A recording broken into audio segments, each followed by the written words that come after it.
Welcome to the lecture for Basics of Biblical Hebrew, Chapter 26. In this chapter, we'll move to our second derived stem, the Piel stem. So in Chapter 26, Piel stem strong. Chapter 27, Piel stem weak. Now when we talked about stems back in Chapter 12, we talked about the Piel stem having an intensive type of action with an active voice. An intensive type of action with an active voice. But that intensive type of action can be subdivided into a number of different types of intensive action. Let's look at our screens together. The meaning of the Piel stem can be divided into basically four different categories, but all of them can be taken under the umbrella of intensive. Let's look at them. Number one, we'll just begin with the simple intensive meaning, where you have something in the Kal stem like shavar, meaning he broke. When you inflect it in the Piel stem, shib bear, we translate it, he smashed. Here the simple action of breaking has changed to the intensive action of smashing something into pieces. So we've gone from the simple action in the Kal to the intensive type of action at the semantic level. At the semantic level, that is the meaning of the verb. The second one you'll see on your screen, the second type of action in the Piel stem is the factative type of action. Now factative means that you take something that's intransitive in the Kal and you make it transitive in the Piel stem. Now, transitive and intransitive, I told you those terms would become important later. A verb that's intransitive in the Kal stem is a verb that does not take a direct object. In fact, it cannot take a direct object. A transitive verb will take a direct object. So if you've got an intransitive verb in the Kal stem, you can inflect it in the Piel stem and give it the transitive nuance that you want. Let's look at the screen again.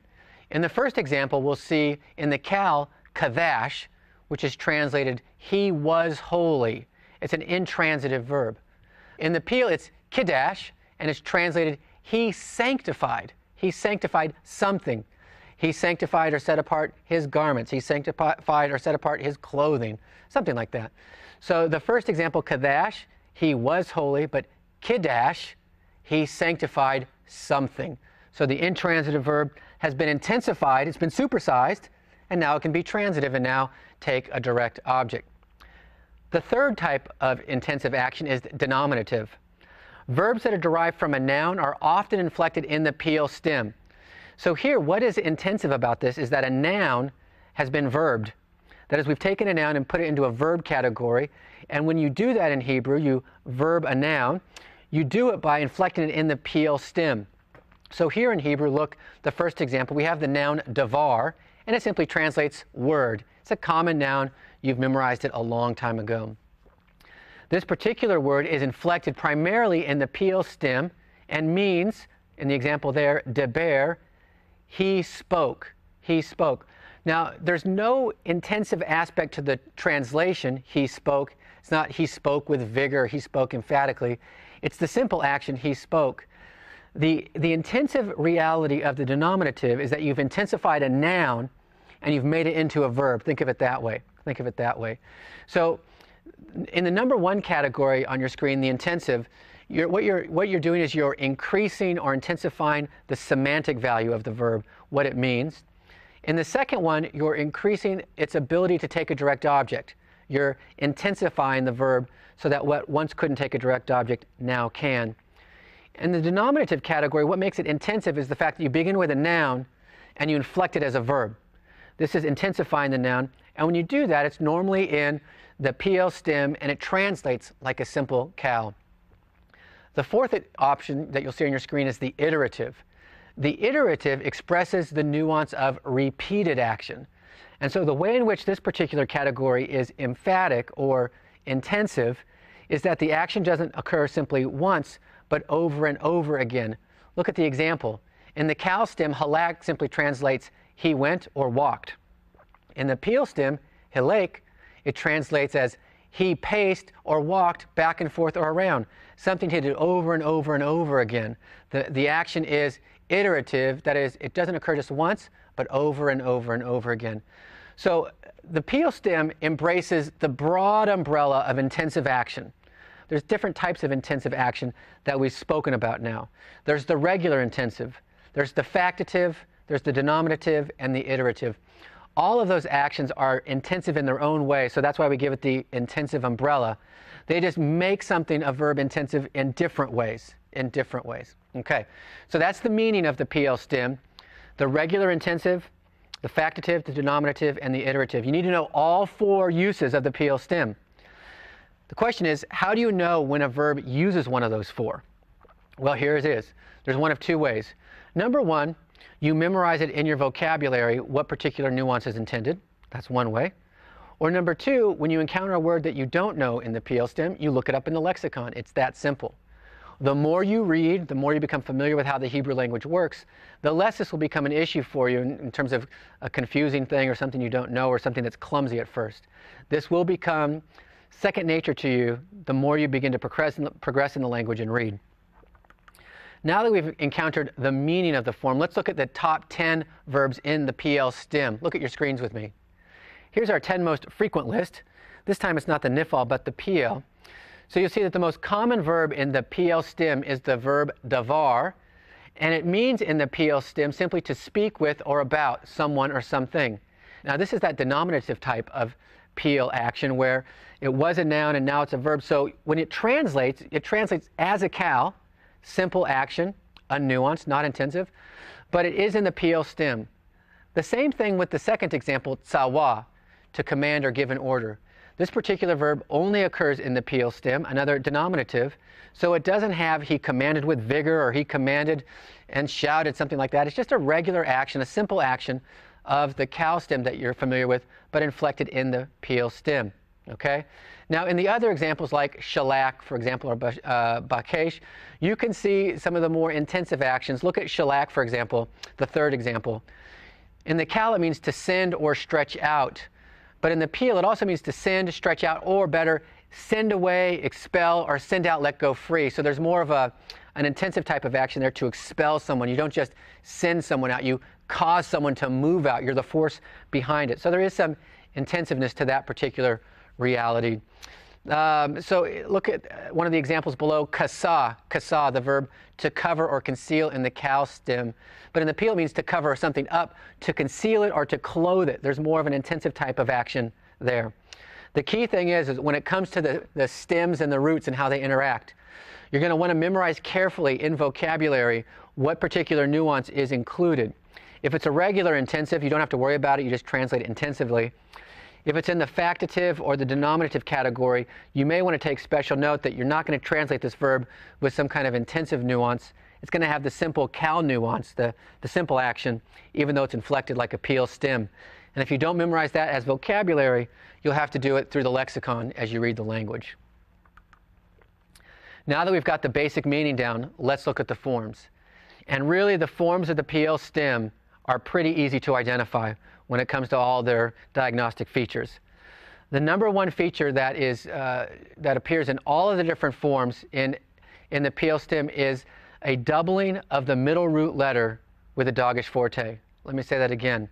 In the PL stem, the number one diagnostic feature that occurs across all of the PL stem verbs is that there's a dogish forte in the second root letter, and that's one of the main diagnostic features of the PL stem. Let's look at the PL perfect J there on your screen to see that. Here you will see on your screen the PL perfect strong verb in that box on your left, the PL perfect strong verb. You'll see the diagnostic features of the PL stem highlighted in red. The PL perfect strong verb diagnostics are Hirik under the first root letter and dogish forte in the second root letter. Now that's much different than the cal strong verb. Look at the screen at the two columns of verbs, the cal column and the PL column. You will see that in all of the cal strong verbs, there is no dogish forte in the tet of the second verbal root. If you go to the PL column, there is a dogish forte in every tet of the verbal root. Do you see that? Let's begin by comparing them in terms of pronunciation.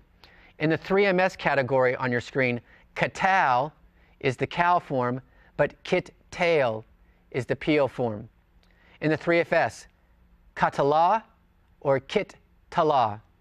In the 2MS, katalta or kit-talta. In all of the PL perfect forms, you will see the Hirik or short I vowel under the first root letter and a dogish forte in the second root letter. That Hirik dogish forte pattern does not occur in any of the cal forms. However, all of the suffirmatives for each verb are the same. So it's easy to identify the person, gender, and number of each cal or PL perfect verb because the suffirmative is identical. And since you've memorized the cal suffirmatives and forms, there's no need to memorize the PL suffirmatives and forms. They're the same. What you want to memorize is what distinguishes a PL perfect from a cal perfect is the heroic under the first root letter and the dogish forte in the second root letter. By simply learning heroic, dogish forte marks the PL perfect, you've eliminated having to memorize that entire PL perfect paradigm. Let's move to the imperfect. If you look at the PL strong verb imperfect, you'll see once again the box on the left of your screen with all of those diagnostic features marked in red. Schwa under the preformative, pathic under the first root letter, dogish forte in the second root letter. Schwa, pathic, forte. Schwa, pathic, forte. If you look on your screen, you'll see the cal and the PL categories for the verbal paradigms for the cal imperfect strong and the PL imperfect strong. The cal imperfect strong you've memorized, yiktol, tiktol, tiktol, tiktali, ektol. But now look at the PL imperfect strong. You will see a schwa under the preformative, not a heroic. You'll see a pathic under the first root letter, not a schwa. You'll see a dogish forte in the second root letter. That schwa, pathic, forte combination clearly marks every form of the PL imperfect as PL imperfect. Isn't that great? Those diagnostic features stand out and are bold and easy to see in each of the forms. The only slight variation is in the 1CS category. In the 1CS category, you'll see that the vowel under the preformative is not the simple vocal schwa, but the hatef pathic, the compound or hatef schwa. The reason for that is you know that gutturals don't like vocal schwa, and the aleph is a guttural. So what does the guttural do? It takes the hatef pathic. Hatef pathic. That's something you've already seen. So the schwa, the pathic, and the forte. So the PL imperfect conjugation sounds like this. Yikatail, tikatail, tikatail, tikatali, ekatail, yikatalu, etc. You can see that it's much different in its pronunciation than the cal imperfect strong. Yiktol, tiktol, tiktol, tiktali, ektol. Yikatail, tikatail, tikatail, tikatali, ekatail. Those diagnostic features, schwa, pathic, forte, identify the PL imperfect every time. Easy to see. Let's look at the PL imperative. The PL imperative. Look at your screens with me. You know that the imperfect and the imperative conjugations are related in terms of form. That is, you begin with the PL imperfect or the imperfect conjugation, and you use all of the second person forms. 2MS, 2FS, 2MP, 2FP. You cut off the preformative, and you're left with the imperative form. Kat tail, kat tali, kat talu, kat tailna. What's nice about the PL form in the imperative is that once you cut off the preformative, all of the other features don't change. So in the imperfect, you have schwa, pathic, forte. But in the imperative, you have pathic, forte, pathic, forte. Very easy to see the diagnostic features of the PL imperative. Pathic under the first root letter, highlighted in red. Dogish forte in the second root letter. Dogish forte in the second. Let's move on then to our infinitive forms. So let's look at our screens together, and you'll see the PL strong verb infinitive construct and the infinitive absolute. And you will easily see at a moment's glance that both forms are identical. Kat tail, kat tail. Both forms have the same diagnostic features. Pathic under the first root letter, dogish forte in the second root letter. You can also think of the serré stem vowel as secondarily diagnostic of some of these forms, but it's not consistent, and you know stem vowels love to change. So don't rely on the stem vowels at all, but they are helpful. Now, in this particular instance, in the PL strong verb category, now there are going to be three verbs that are identical, the triple threat. There's going to be the imperative 2MS, the infinitive construct, and the infinitive absolute. All exhibit the same basic spelling and have the same diagnostic features. So how will you tell the difference? Easy, easy. Remember, the imperative is normally the first word in reported speech or discourse. And he said X. And X said to Y, this. Go up to the mountain. those imperative verbs are normally the first word in reported speech after the comma quote in English. Okay? You also know that the infinitive construct is prefixed with the preposition at a rate of 90% or more. So more than 9 out of 10 verbs in the infinitive construct conjugation will take a prepositional prefix. Okay? So if you see the prepositional prefix, infinitive construct, if it's the first word in reported speech, it's going to be the imperative 2ms. If it's neither of those, I guess you can just go with infinitive absolute by process of elimination. But infinitive absolute should always be your last guess anyway, because it's the particular conjugation that occurs less often than any of the other conjugations. Let's move then to our final conjugation in the PL, and that's going to be the participle. Look at your screens with me. Look at your screens with me. The PL strong verb in the participle, you'll see the same core diagnostic features that were present in the imperfect. Schwa, pathic, forte. Schwa under the prefix, pathic under the first root letter, doggish forte in the second root letter. So those three diagnostic features also appear in the imperfect. But what is new here is a mem prefix on the participle, and this is very important. In the PL, the pual, the hifil, the hofal, and the hithpael, one of the diagnostic features of the participle conjugation or inflection is a mem prefix. In Hebrew, when you add a m or a mem to a word, it nominalizes it to some degree. It's just one of the things an m or a mem can do in Hebrew. And so adding a mem or an m to a verbal root gives it more of a nominal category or characteristic, which, of course, you know, the participle is a verbal adjective, so it has some nominal characteristics. It can be substantival, right?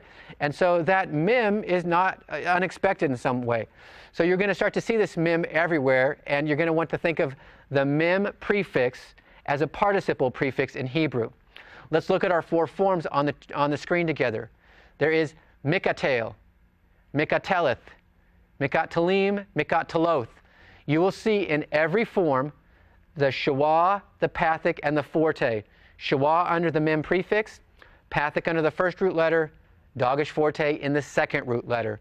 The mem is unique to the participle form, and so when you see the mem, you're going to always think participle, and it's going to be super easy to identify. Additionally, you'll see all of the participle inflectional endings, masculine, plural, feminine, singular. And so when you see those inflectional endings, you'll also know it's a participle. Now, let's look at what we're going to expect together in these participle categories as we progress. Look at your screen with me again. You already know what makes a cow participle in the active voice is the holum after the first root letter.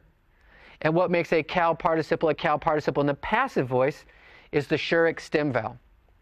In the nifal, you memorized the noon heric prefix and the comet's stem vowel. But now look at your screen on the PL, the pual, the hifil, the hofal, and the hithpael. The only thing I want you to observe at this point is all of those forms are prefixed with the mem. And I want you to think of that mem as diagnostic of the participle conjugation or inflection in Hebrew. You got that? The mem is diagnostic of the participle.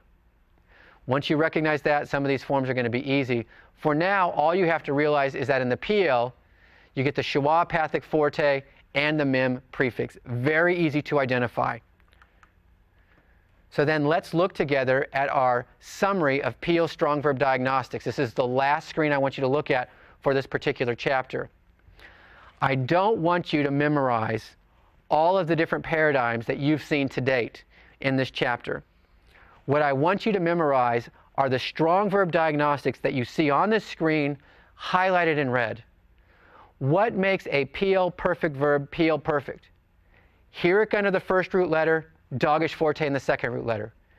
What makes a PL imperfect verb imperfect? Schwa under the preformative, pathic under the first root letter, doggish forte in the second root letter. What are the diagnostic features of the imperative, infinitive construct, and infinitive absolute? Pathic under the first root letter, doggish forte in the second root letter. And once again in the participle, schwa, pathic, forte, with now the distinctive mem of the participle conjugation. It's much easier to memorize the diagnostic features especially that important dogish forte that appears in the second root letter of every form that you see on your screen. That's one of the key features for the PL stem, that dogish forte.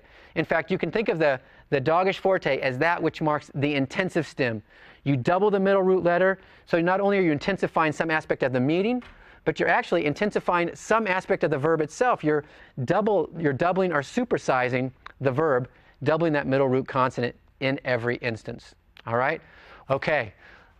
That's all the information you need to learn to master the forms for the PL stem in the strong verbs.